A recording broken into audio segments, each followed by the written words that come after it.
এবারের সংসদের কাছে আইনগতভাবেই দুই ধরনের কর্তব্য আছে, শুধু প্রত্যাশা নয়। যে এবারের সংসদ একই সাথে জাতীয় সংসদ এবং সংবিধান সংস্কার পরিষদ হিসেবে ফাংশন করবে।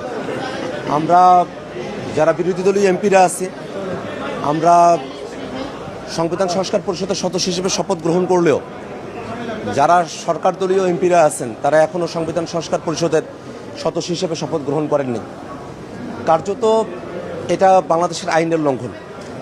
যে জুলাই সনদ বাস্তবায়ন সংবিধান সংস্কার আদেশ প্রণয়ন করা হয়েছে, সেখানে স্পষ্টভাবে বিধান করা আছে যে এবারের সংসদ সদস্যরা একই সাথে সংসদের সদস্য এবং সংবিধান সংস্কার পরিষদের সদস্য হিসেবে দায়িত্ব পালন করবেন এবং একই দিনে তারা শপথ গ্রহণ অনুষ্ঠানে দুটো শপথই তারা সম্পন্ন করবেন।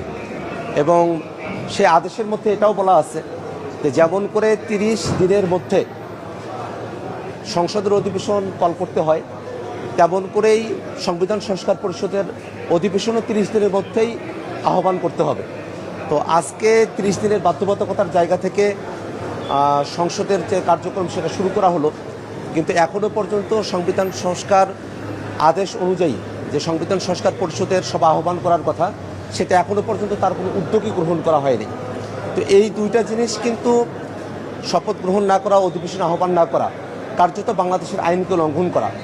তো যেসব বিএনপির এমপিরা বাংলাদেশের আইনকে লঙ্ঘন করে তারা সংসদে যাচ্ছেন, তারা কতটুকু আইনের প্রতি শ্রদ্ধাশীল থাকবেন, জনগণের প্রতি শ্রদ্ধাশীল থাকবেন, সেটা নিয়েই এক ধরনের